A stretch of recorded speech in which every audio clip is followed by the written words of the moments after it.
Hi, this is James Shug at Westpac with the London End of Day report for Wednesday, February the 20th. It was a day of modest to moderate losses on equity markets from multi-year highs in many cases, with a mix of factors driving that. We had some data out in the US. Housing starts fell 8.5% in January, although the fall was entirely due to the volatile multiples component. There was a small rise in single-family housing starts to a new post-recession high, and permits to build continued to rise. They're up for 3 months running now. So there might be some downside ahead actually, because the level of permits, or the pace at which they're running, has been running below that of starts for about 6 months now, suggesting that there might be some starts pullback unless there's a big pickup in permits in the near term. US producer prices rose 0.2% in January, both on the headline and the core measure. Food was up, energy was down.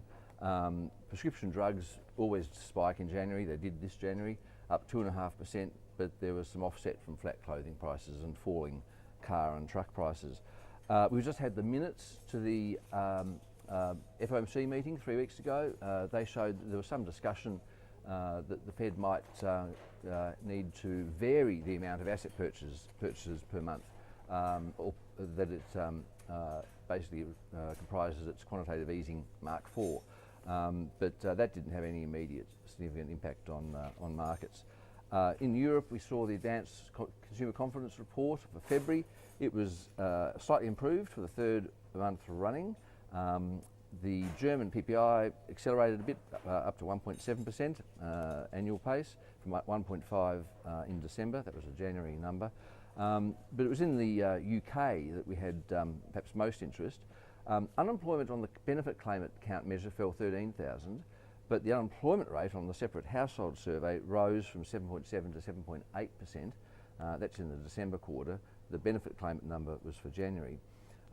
Employment rose in the fourth quarter by 154,000, which was the second strongest quarter for the year of 2012.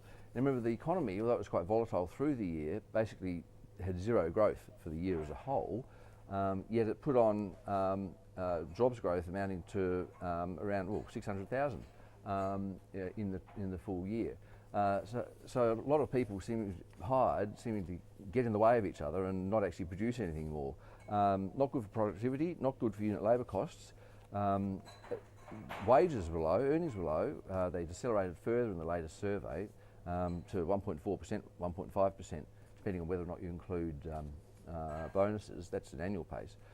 So quite a mix of data in that labour market report. We also had the Bank of England minutes to their February meeting, and they showed a 6-3 vote against further QE. Turns out the governor and two others wanted to put in place another 25 billion of asset purchases. They're in the minority, but it shows that there's a stronger case, perhaps at least as far as the MPC is concerned, for further easing in the UK. The minutes also showed that there is ongoing discussion about more targeted measures designed to get things moving, possibly some of which might be outside the remit of the Bank of England. So that's what happened today. In terms of markets, the Dow at the moment is down 0.1%, 14,019, and Europe's closed with the FTSE, the sole up market, up 0.25%, losses of 0.7% in France, 0.3% in Germany, 0.8% in Spain, and 0.8% in Italy. In commodity markets, significant losses there. Oil's off 2.5%, $94.18 a barrel. Copper's down 1.2%.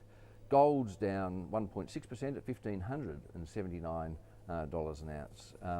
Look, equity markets were looking toppish. Some commodity markets seem to have been toppish as well, and there's been some selling and profit taking going on there. The Aussie dollar's taken a hit too. It's at 1.027, down around a cent over the last day or so. All right, I'll leave it there. Back tomorrow.